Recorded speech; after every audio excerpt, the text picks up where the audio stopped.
Ebrei 11, 39 fino a 12, verso 3. Matrimonio, l'impegno di amare. Dopo l'elenco degli eroi della fede che fa lo scrittore nel capitolo 11, conclude così. Tutti costoro, pur avendo avuto una buona testimonianza per la loro fede, non ottennero ciò che era stato promesso, perché Dio aveva in vista per noi qualcosa di meglio, in modo che loro non giungessero alla perfezione senza di noi.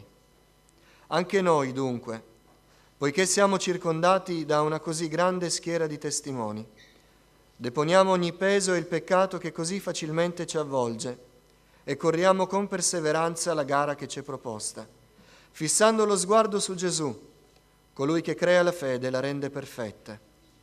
Per la gioia che gli era posta dinanzi, egli sopportò la croce, disprezzando l'infamia, e si è seduto alla destra del trono di Dio. Considerate perciò colui che ha sopportato una simile ostilità contro la sua persona da parte dei peccatori, affinché non vi stanchiate perdendovi d'animo. Chi può sapere che cosa avverrà nel futuro? Nessuno. Anche se noi proviamo in ogni modo a garantire qualcosa per il futuro, nessuno può garantirlo. Pochi giorni fa ascoltavo una pubblicità che parlava di un'assicurazione per la vita, ma le parole dicevano: fai questa assicurazione e sarai al sicuro da ogni malattia e dalla morte. E il messaggio non quadrava. Sarò al sicuro dalle malattie, dalla morte. No, il senso era: fai questa assicurazione e anche se muori copriamo le spese.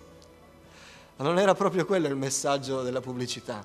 Ma nessuno può garantire che cosa succederà da qui a 2 anni, da qui a 2 mesi. E quando noi facciamo qualche promessa, forse la domanda ce la facciamo: ma io adesso mi impegno, adesso prometto, adesso faccio una dichiarazione solenne, ma chi mi dice che non cambierò idea? Chi mi dice che la persona con cui sto parlando non cambierà idea? Chi mi dice che le condizioni della mia vita adesso sono tutte favorevoli per dare la mia affermazione, ma tra qualche anno non saranno più così e cambieranno? È legittima questa domanda, o no? Mi sembra ragionevole, perché sappiamo tutto quello che succede.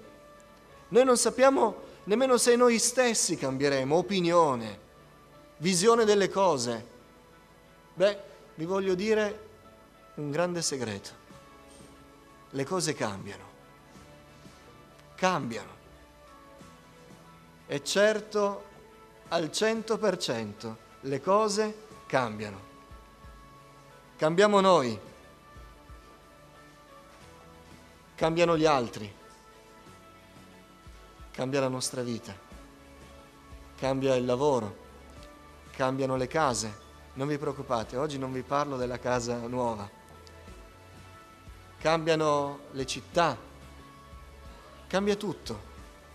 Quindi se uno si fa la domanda, io adesso do la mia risposta, ma chissà se le cose cambieranno, vi rispondo io, le cose cambieranno. Quando noi facciamo grandi affermazioni, il momento della grande affermazione, il sì del matrimonio per esempio, tranne questi 2 che dopo 50 anni hanno detto no, forse hanno capito che le cose cambiavano e hanno detto.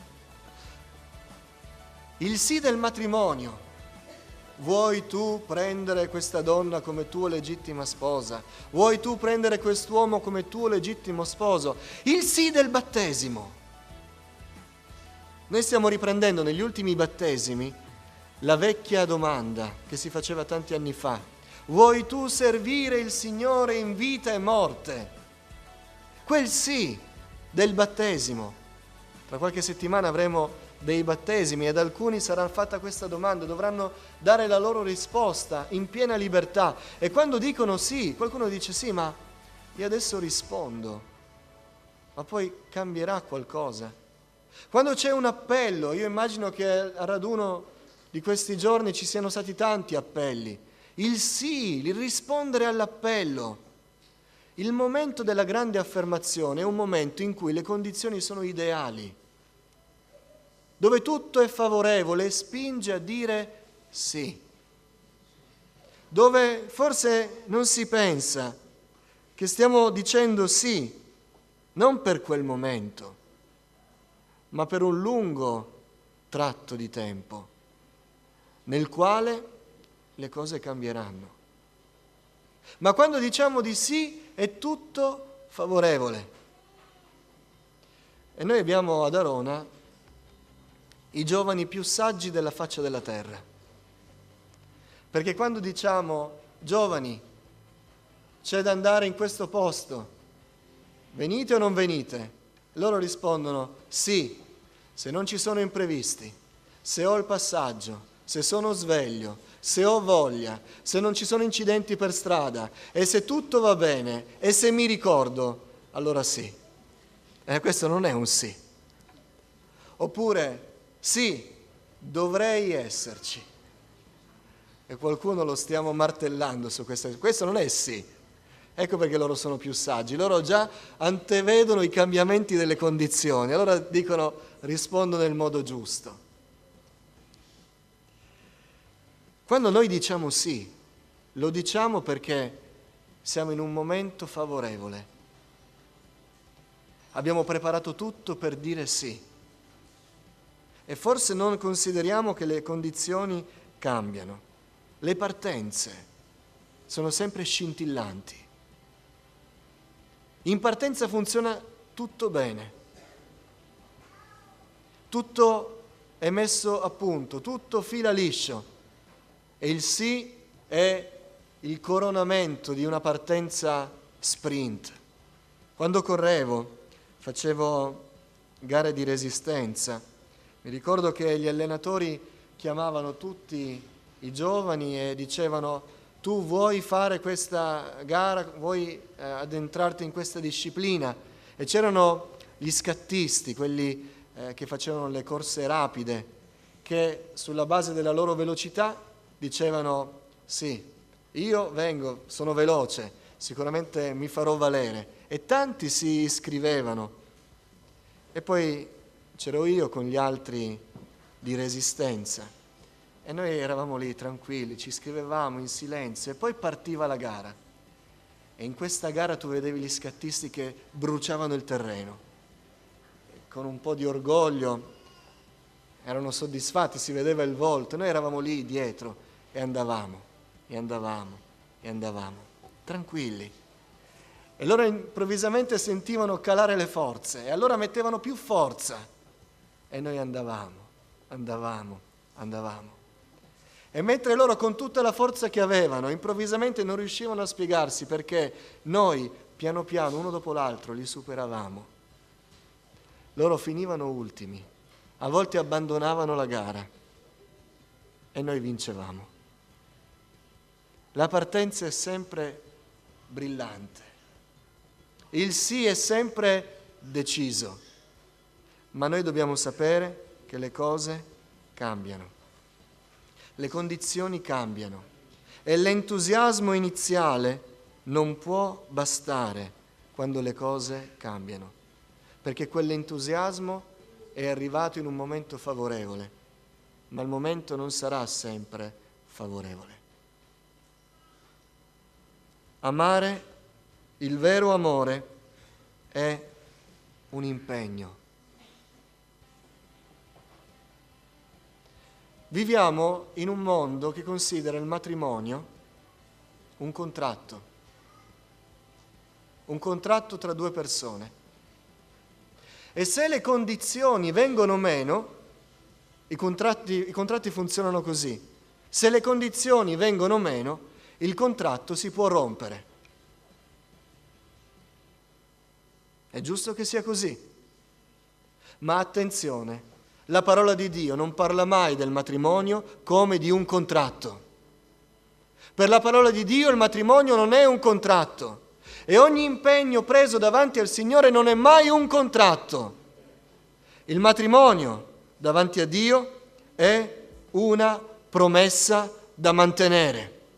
E voglia il Signore che al termine della nostra vita ognuno di noi possa dire una promessa mantenuta. Questo è il matrimonio. Ma non solo il matrimonio. Scendere nelle acque battesimali non è un contratto col Signore. E se le condizioni cambiano, quel contratto si può rompere. Io non mi aspettavo che le cose andassero così. È una promessa fatta davanti a Dio, anche non sapendo le condizioni che ci saranno. E si prende un impegno. Servire il Signore. Dire al Signore ti voglio servire. Non è un contratto valutando le condizioni, non è la risposta dei nostri giovani. Sì, vengo se non ho altro da fare, se non ho altri impegni, se me la sento. Prendere un impegno davanti al Signore e farlo in ogni condizione. È l'impegno quello che conta. L'amore vero, predicato ed esposto nella parola del Signore, non si fonda mai sulle sensazioni e non si fonda mai sulle buone disposizioni. Oggi mi sento di amare, oggi mi sento di portare avanti il mio impegno, domani non lo so, se non mi sentirò lo interromperò perché non c'è più disposizione nel mio cuore. Non è questo ciò che ci presenta la parola di Dio riguardo all'amore. E l'abbiamo letto nel brano di Ebrei. Considerate colui che ha sopportato una simile ostilità contro la sua persona. Per la gioia che gli era posta dinanzi, egli sopportò la croce, disprezzando l'infamia. Gesù, noi diciamo, ed è così, ed è la verità più grande che l'uomo abbia mai conosciuto, ci ha amato. Amen. Ci ha amato. Ma non ci ha amato a poesie, a proclami, a sì rinnovati ogni 50 anni, ci ha amato morendo sulla croce per noi. Quando davanti ai suoi occhi c'era soltanto la sofferenza, l'accusa ingiusta, c'era soltanto la croce, l'infamia, lui portò avanti il suo impegno per noi. Lui si è impegnato per noi. È così serio ciò che viene fatto davanti a Dio e davanti agli uomini, che se noi diciamo di amare veramente, quell'amore deve essere un impegno. Un impegno. Amare significa prendersi un impegno. Quando non ci sarà più il canto, quando la moglie cucinerà le cipolle e noi vogliamo l'aglio, noi amiamo perché abbiamo fatto una promessa, ci siamo impegnati ad amare fino alla morte. L'amore vero è l'impegno solenne di rispettare una promessa senza condizioni. L'amore vero è una promessa di rispettare quanto ci siamo impegnati a fare senza condizioni. E uno potrebbe dire: perché dici senza condizioni? Perché tiriamo in ballo la morte. Finché morte non ci separi, vuol dire senza condizioni. Verrà la sofferenza più grande, verrà la tribolazione più terribile da sopportare. Io prometto di portare avanti questa relazione fino alla morte. Ecco perché lo diciamo anche nel battesimo.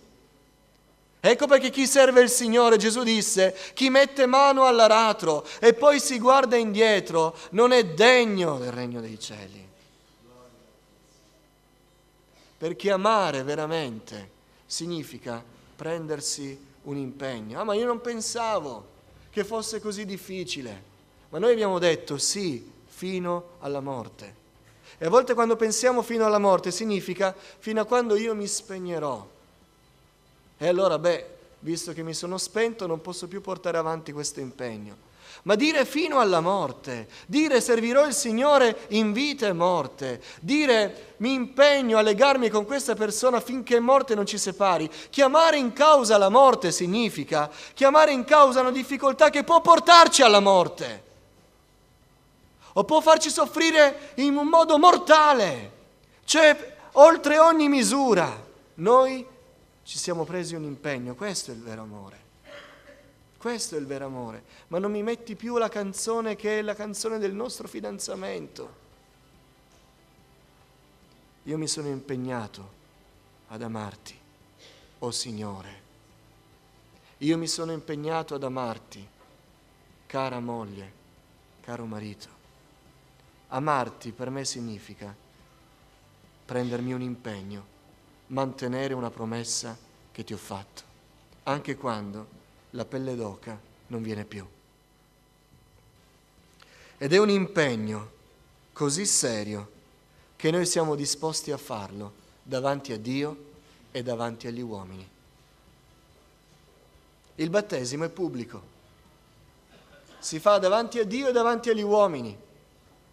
Non ci si sposa, per esempio, davanti alla Chiesa, ci si sposa davanti a Dio e davanti agli uomini, vuol dire ci si sposa pubblicamente davanti a tutti, si dice mi prendo un impegno così forte che mi metto in gioco davanti a tutti, voglio mettermi in gioco, voglio render conto della promessa, dell'impegno che faccio davanti a tutti vedano, il cielo, la terra, ogni creatura veda che io mi sono preso un impegno. Questo è un impegno serio per me, lo voglio portare avanti, voglio mantenere la promessa. Questo è servire il Signore.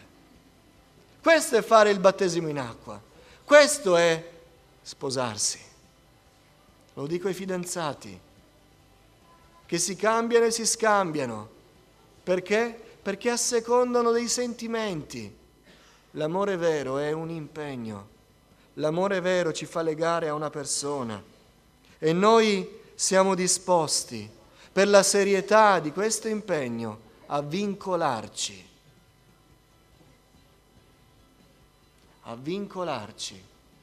per tutta la vita. Per questo motivo noi non possiamo condividere lo stato della convivenza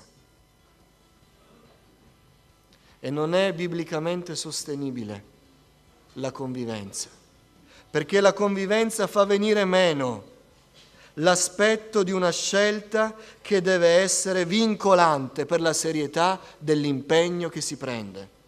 A volte la convivenza si prende perché si lascia la porta socchiusa per la domanda che facevo prima. Io non so se le cose cambieranno.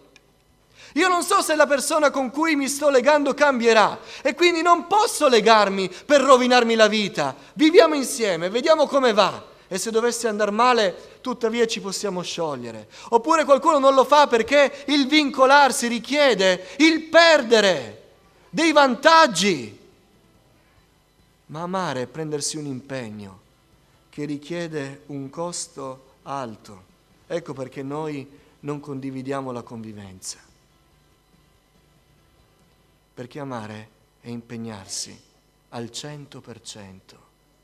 Amen. Perché Cristo si è impegnato con noi fino alla fine. Una giovane coppia si sposò, credenti. Tutto filava liscio. Per 6 settimane. Dopo 6 settimane dal matrimonio, questa coppia coronò gli aspetti belli del matrimonio nel quotidiano. Andarono a fare la spesa insieme. Che bello, una coppia appena sposata va insieme a fare la spesa. E il marito non dice, come faccio io con mia moglie, vai tu, io guardo nel reparto tecnologia. Andavano insieme a fare la spesa, erano lì con il loro furgoncino. E il marito doveva parcheggiare, il parcheggio era difficile, la moglie, che amava così tanto il marito, è scesa dalla macchina e ha iniziato ad aiutare il marito a parcheggiare facendo manovre. E così andava avanti, andava indietro, dicendo vieni più avanti, un po' più indietro, un po' più avanti, un po' più indietro. E in queste manovre, sbagliando, perché era una donna, Sbagliando nelle manovre, fece rigare il furgoncino del marito. Il marito scese dal mezzo su tutte le furie e iniziò a inondarla di parole, insulti. Sei una buona a nulla, non vali niente, non sei capace di fare nulla. Ed era così imbestialito che continuava ad aggredirla. Entravano nei negozi, uscivano e lui continuava a insultarla. Fino a quando a un certo punto non è sparito e non è andato in un negozio di arredamenti e si è andato a sedere in una poltrona ed è rimasto lì senza dire niente alla giovane moglie. La moglie, preoccupata, piangeva per gli insulti del marito e pensava che il marito l'avesse abbandonata. Iniziò a cercare nel centro commerciale, in tutti i negozi, non lo trovò, fino a che dopo un po' di tempo, alla fine lo trovò lì, seduto, arrabbiato, e disse: andiamo a casa. Lui, senza risponderle, si alzò e tornarono a casa. La sera continuò quella situazione e andando a dormire questa giovane donna, si chiamava Elisabetta, scoprì che nel suo cuore odiava suo marito. E nei giorni successivi pregava il Signore dicendo: Signore, ho fatto l'errore più grande della mia vita. Io non sapevo che quest'uomo era così. Ma mentre lei pregava, lo Spirito Santo le toccava il cuore e le diceva: ricordati che tu hai fatto una promessa. E lei iniziò a discutere col Signore dicendo: Signore, sì, io ho fatto una promessa, ma è anche vero che quando ho fatto quella promessa non sapevo che quest'uomo avesse quella natura. E il Signore le parlò al cuore dicendo: ma quella promessa a chi l'hai fatta? L'hai fatta a lui o l'hai fatta a me? Hai promesso a lui o hai promesso a me di amarlo per tutta la tua vita?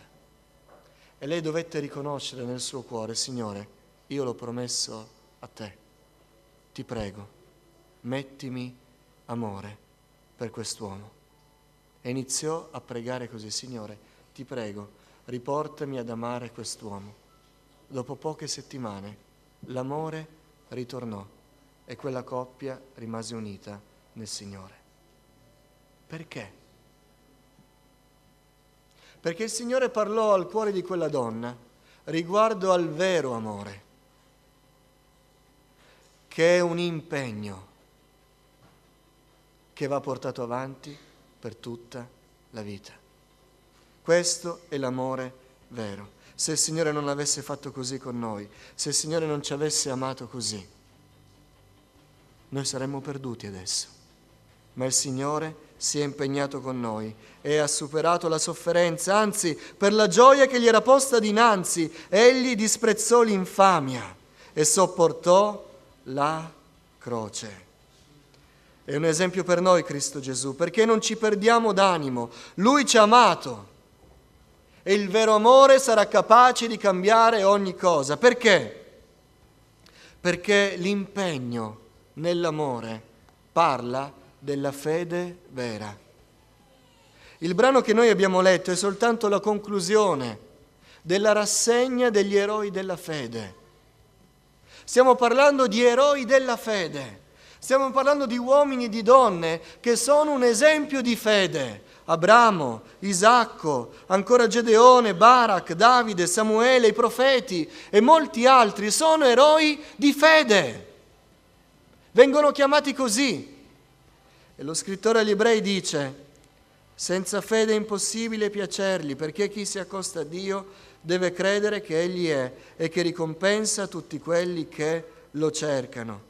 La nostra fede, fratelli, non si basa sulle parole, non vuol dire che noi ci proclamiamo cristiani e diciamo io credo in Dio. La nostra fede è dimostrata dall'impegno nel portare avanti ciò che abbiamo accettato di portare avanti. È dimostrata dal portare avanti le promesse. Le persone descritte in Ebrei 11 e 12 sono persone che si sono impegnate ad andare avanti e hanno mantenuto l'impegno nonostante le difficoltà, nonostante le promesse, e oggi noi li chiamiamo uomini di fede. Ma è scritto, tutti costoro, l'abbiamo letto, pur avendo avuto una buona testimonianza della loro fede, non hanno ottenuto ciò che era stato loro promesso. Alcuni hanno sofferto, alcuni sono morti, alcuni sono stati accusati ingiustamente, eppure noi li chiamiamo uomini di fede. Da dove deriva la loro fede? Dall'impegno a portare avanti ciò per cui hanno detto sì. Si sono impegnati e da questo noi diciamo che il loro amore era un amore vero, che la loro fede era una fede autentica, perché l'hanno portata avanti fino in fondo. Da cosa si dimostra la nostra fede? Quando le cose vanno bene. Fratelli, quando le cose vanno bene, questo locale si riempie di 1000 persone. Ma la fede vera esce fuori quando c'è bisogno di dimostrare l'impegno nel portare avanti ciò che abbiamo dichiarato, quando c'è la prova, quando c'è la difficoltà. Forse qui non siamo in 1000, ma c'è chi ha la fede vera. Quanti stanno per battezzarsi sappiano che le cose non saranno sempre rosee, ma la fede starà non nel cantare, non nel rispondere agli appelli, ma a portare avanti gli impegni fatti davanti al Signore. Chi ha fede crede, nel Signore va avanti. Ma dice lo scrittore agli Ebrei, perché chi ha fede, chi si accosta a Dio deve credere che Egli è, e aggiunge, e che Dio ricompensa tutti quelli che si accostano a Lui. Se abbiamo fede, se portiamo avanti il nostro impegno, è perché sappiamo che Dio ricompenserà quelli che si affidano a Lui, quelli che continuano a portare avanti il loro impegno con fede e amore, sapendo che Dio sarà con loro. Perché la fede dice che Dio ricompensa quelli che si accostano a Lui.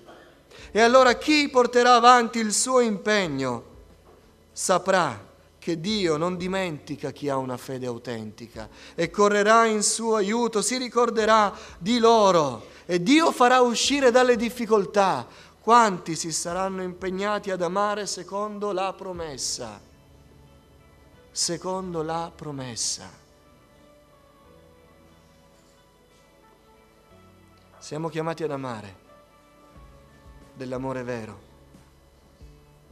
Siamo chiamati ad amare Dio di un amore vero, che è una promessa, è un dire al Signore: Signore, ti faccio la promessa di seguirti in vita e morte e manterrò quella promessa.